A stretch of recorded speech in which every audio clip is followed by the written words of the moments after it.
네, 오늘 말씀 우리 함께 봉독하도록 하겠습니다. 오늘 말씀 누가복음 19장 1절에서 10절 말씀입니다. 누가복음 19장 1절에서 10절 말씀까지 제가 말씀을 봉독하도록 하겠습니다. 예수께서 여리고로 들어가 지나가시더라. 삭개오라 이름하는 자가 있으니 세리장이요 또한 부자라. 그가 예수께서 어떠한 사람인가 하여 보고자 하되 키가 작고 사람이 많아 할 수 없어 앞으로 달려가서 보기 위하여 돌 모아가 나무에 올라가니 이는 예수께서 그리로 지나가시게 되밀어라. 예수께서 그곳에 이르사 쳐다보시고 이르시되 삭개오야 속히 내려오라. 내가 오늘 내 집에 유하여야 하겠다 하시니 급히 내려와 즐거워하며 영접하거늘 무사람이 보고 수군거려 이르되 저가 죄인의 집에 유하러 들어갔도다 하더라. 삭개오가 서서 주께 여짜오되 주여 보시옵소서 내 소유의 절반을 가난한 자들에게 주겠사오며 만일 누구의 것을 속여 빼앗은 일이 있거든 내 갑절이나 갚겠나이다. 예수께서 이르시되 오늘 구원이 이 집에 이르렀으니 이 사람도 아브라함의 자손이미로다. 인자가 온 것은 잃어버린 자를 찾아 구원하려 함이니라. 아멘. 오늘도 주님과 함께 동행하기 위해 이렇게 새벽 기도의 자리에 나온 우리 성도 여러분 진심으로 환영하고 또 축복합니다. 오늘 말씀을 듣는 가운데 아버지 하나님의 크신 위로와 은혜가 풍성한 시간이 되기를 주님의 이름으로 축복합니다. 우리는 긴 여정 끝에 드디어 예수님께서 예루살렘으로 향하여 가는 도중에 만난 사람 가운데 마지막 인물에 당도를 했습니다. 그는 우리가 익히 알고 있고 또 그 유명한 삭개오라는 사람입니다. 우리는 앞서 삭개오와 비슷한 인물을 살펴본 기억이 있습니다. 그 사람이 누구입니까? 바로 부자 관리, 부자 청년입니다. 삭개오와 이 부자 관리, 이 둘은 비슷하지만 다른 듯한 우리에게 비교가 될 만한 그런 등장인물들입니다. 우리가 잘 알다시피 구원은 전적으로 하나님의 손에서 일어나는 무조건적인 은혜입니다. 하지만 우리는 종종 그것이 은혜라는 사실을 잘 잊어버린다고 계속해서 말씀을 통해 살펴보았습니다. 나의 희생과 나의 헌신과 수고로 당연히 받아 누려야 하는 것, 주님께 고함치고 외쳤던 소경이 눈을 뜬 것과 같이 우리가 하나님께 간구만 하기만 하면 당연히 주셔야 하는 것처럼 우리는 이 은혜를 너무나 값싸게 생각한다라는 사실입니다. 이런 신앙의 기조는 교회 가운데, 성도 간의 교제 가운데에서도 굉장히 부정적으로 드러나게 마련입니다. 기독교 신앙은 기본적으로 베푸는 신앙입니다.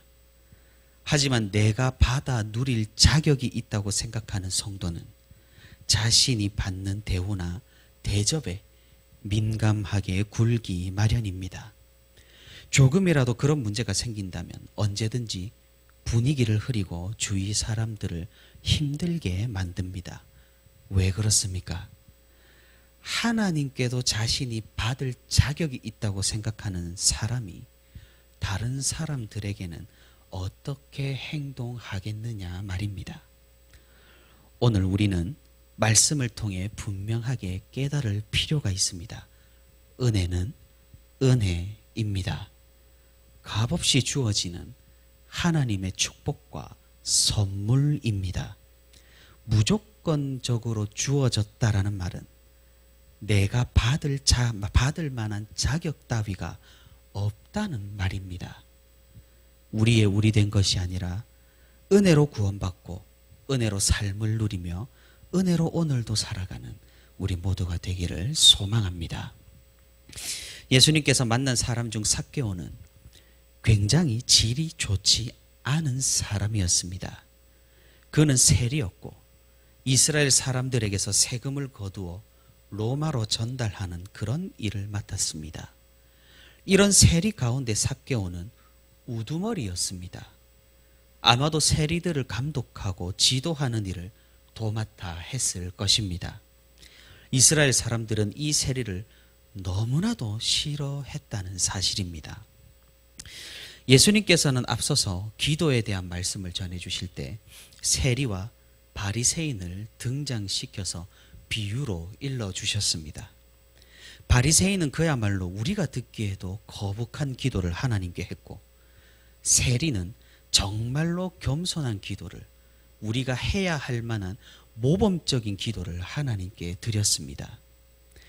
그러고 예수님께서는 이 둘 중에 누가 구원을 받았는지 물어보셨습니다. 우리는 예수님의 의도를 잘 파악해야 합니다. 왜 하필 세리와 바리새인을 그 비유에 등장시키셨을까요? 누가 봐도 세리의 기도가 올바르고 하나님 앞에서 가져야 할 그런 선한 모습이고 정답은 너무나 뻔하게 나와 있는데 왜 예수님께서는 굳이 누가 의로움을 얻었는지를 물어보셨던 것일까요? 아이러니한 사실은 바리새인들은 유대 사회에서 굉장히 존경받는 인물들이었다라는 사실입니다. 우리가 예수님의 말씀을 따라 부정적으로 평가하고 우리가 그렇게 되지 말아야지라며 반면교사를 삼았던 그 사람들은 오히려 유대 사회에서 존경을 받고 지도자로서 인정을 받았다는 사실입니다. 이스라엘 사람들은 자신들의 과거, 하나님을 제대로 섬기질 못해서 나라가 완전히 멸망을 했던 과거의 상처로 인해서 하나님의 말씀을 철저하게 지키기를 원했습니다. 자신들이 망했던 이유, 왕정시대에 자신들이 망했던 이유를 하나님의 말씀을 따르지 않아서 하나님께 버림을 받았다고 생각하여 더욱더 율법에 몰두를 했습니다. 아주 좋은 방향성 같지만 극과 극은 언제나 부정적인 결말을 보여줍니다. 율법에 몰두하다 보니 사랑이 사라졌습니다.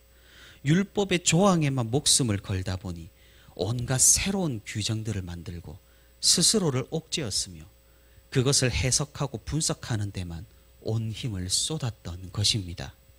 결국 형식주의 신앙이 이스라엘을 지배하기 시작했습니다. 하나님에 대한 사랑이 아니라 율법을 지킴으로써 모든 것을 해결하려는 극단의 형식주의가 이스라엘 사회를 지배했던 것입니다.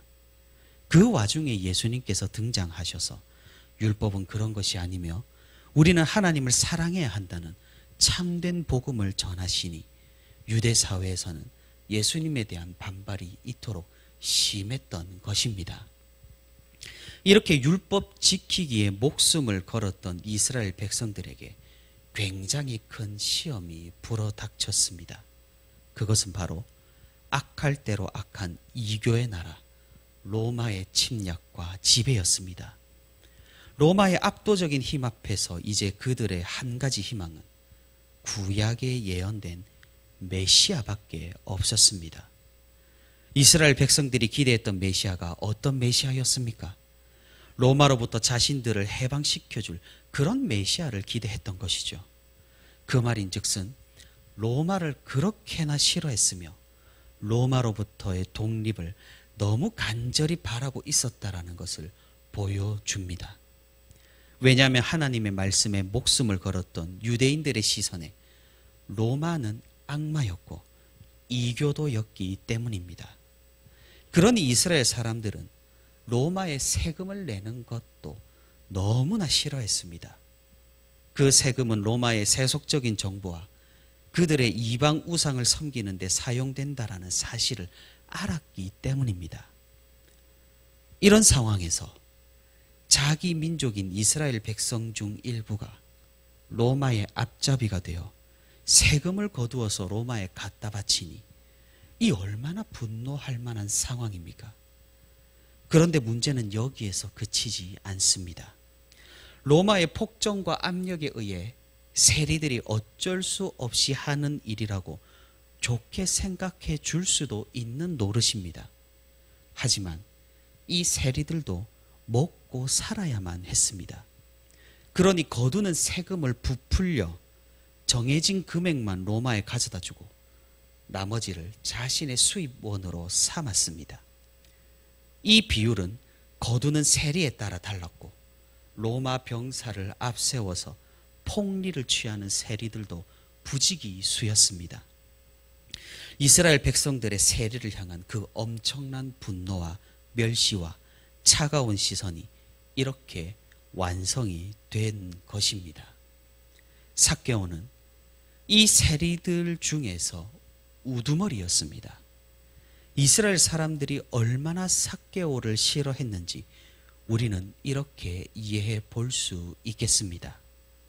그런데 자신들이 존경에 마다하지 않는 예수님께서 이 삭개오를 알아보시고 이 삭개오에게 말을 거시고 이 삭개오의 집에 거하시겠다고 말씀을 하시니 이스라엘 백성들의 분노는 어쩌면 너무나 당연했습니다.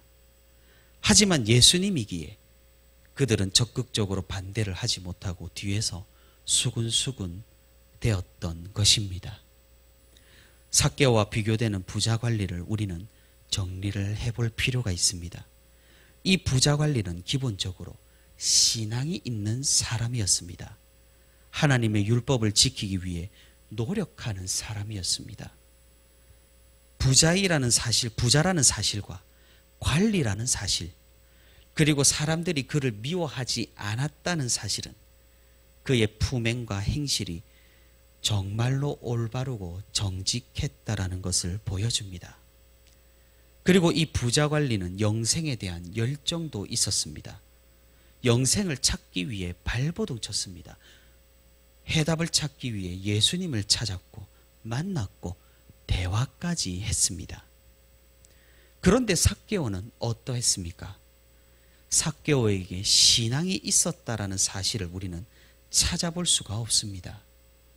그리고 예수님을 딱히 찾아서 만나려고도 하지 않았고 단순히 키가 작아서 호기심으로 나무에 올랐을 뿐입니다.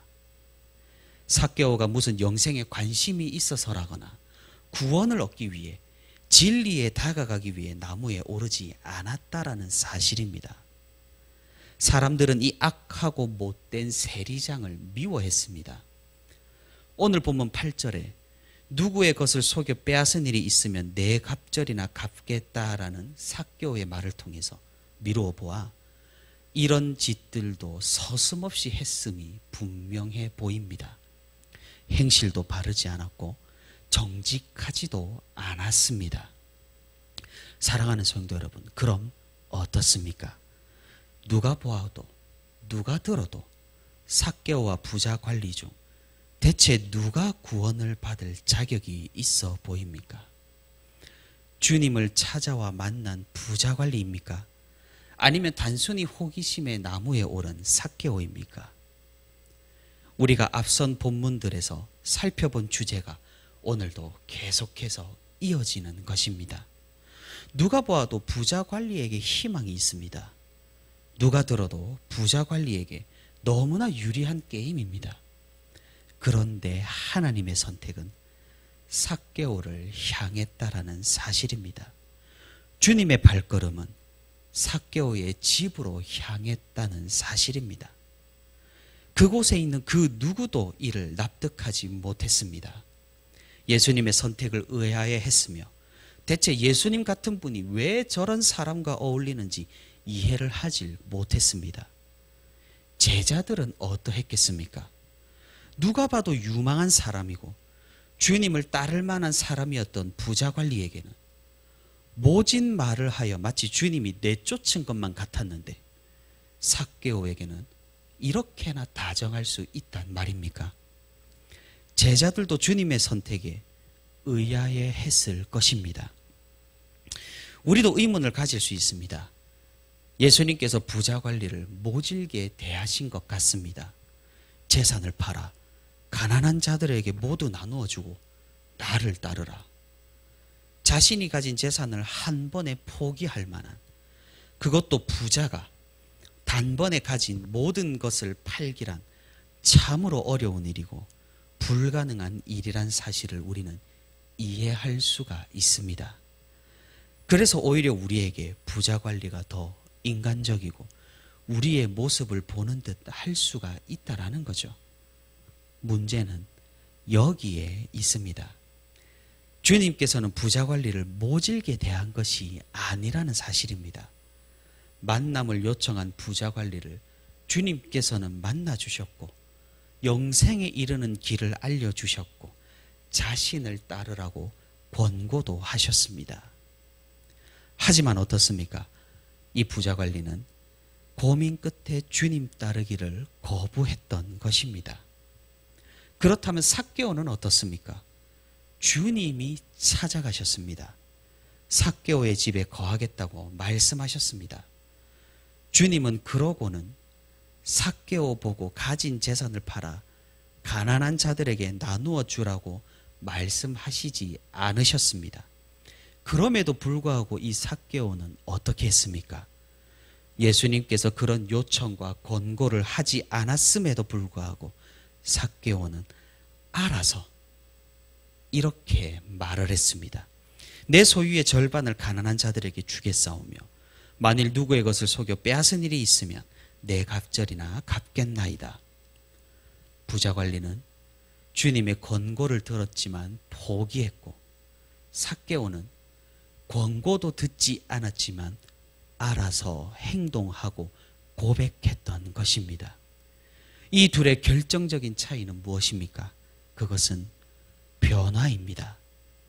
주님께서 찾아오시고 베풀어 주신 은혜로 말미암은 변화입니다. 하나님의 기준은 우리의 기준과 아무런 상관이 없다는, 그래서 삭개오를 선택하신 하나님의 뜻입니다. 이 변화는 삭개오에게서 나온 것이 아닙니다. 그 악랄했던 사람이 예수님의 방문 한 번으로 이렇게 스스로 변화하는 것이 가능한 일일까요? 사람들의 수군거림에 아니라고 증명하려고 자신의 재산을 포기하고 정직하게 살아가려는 이런 결심의 고백을 할 수 있을까요?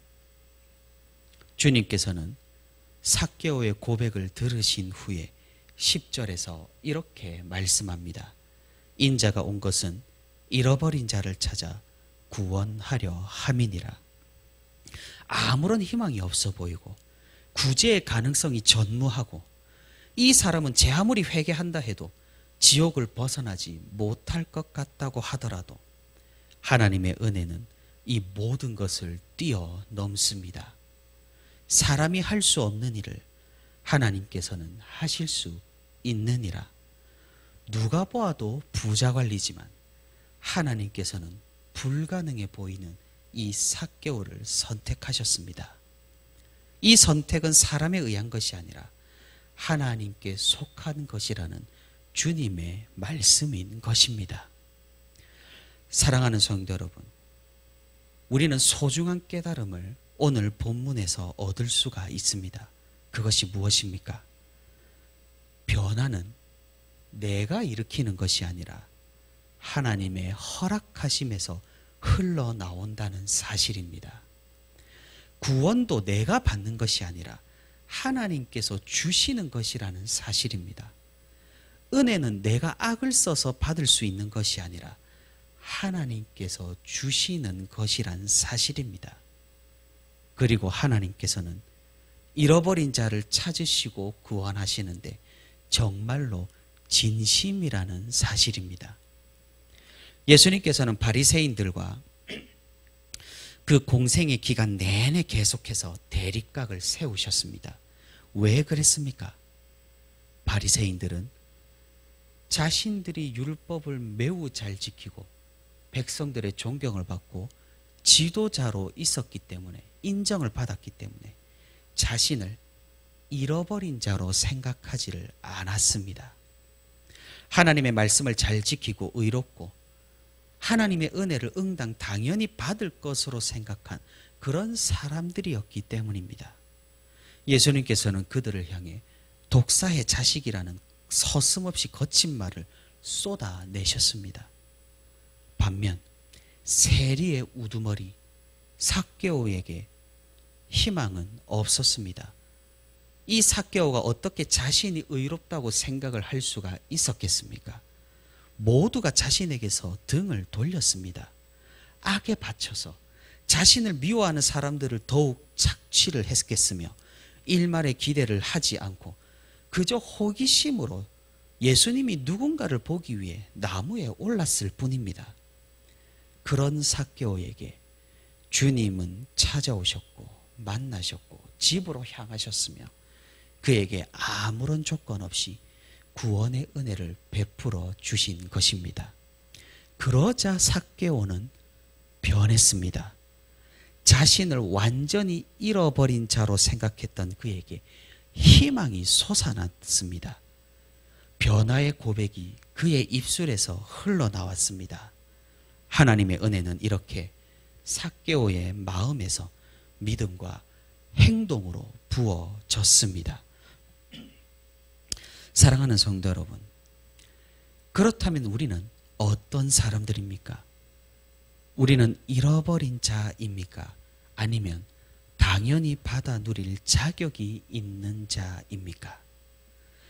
우리가 믿음을 가지고 교회에서 신앙생활할 때 어떤 자로서 자신을 생각하며 어떤 사람으로서 하나님 앞으로 나아가야 하겠느냐 이 말입니다. 확신도 중요하지만 겸손은 더 중요합니다. 믿음의 확신이 교만과 방종으로 나아간다면 그것은 더 이상 믿음의 확신일 수가 없게 됩니다. 확신이라는 것은 깊은 회개와 자신을 내려놓음과 하나님을 의지함으로 하나님께서 허락해 주시는 마음의 평화라는 사실입니다.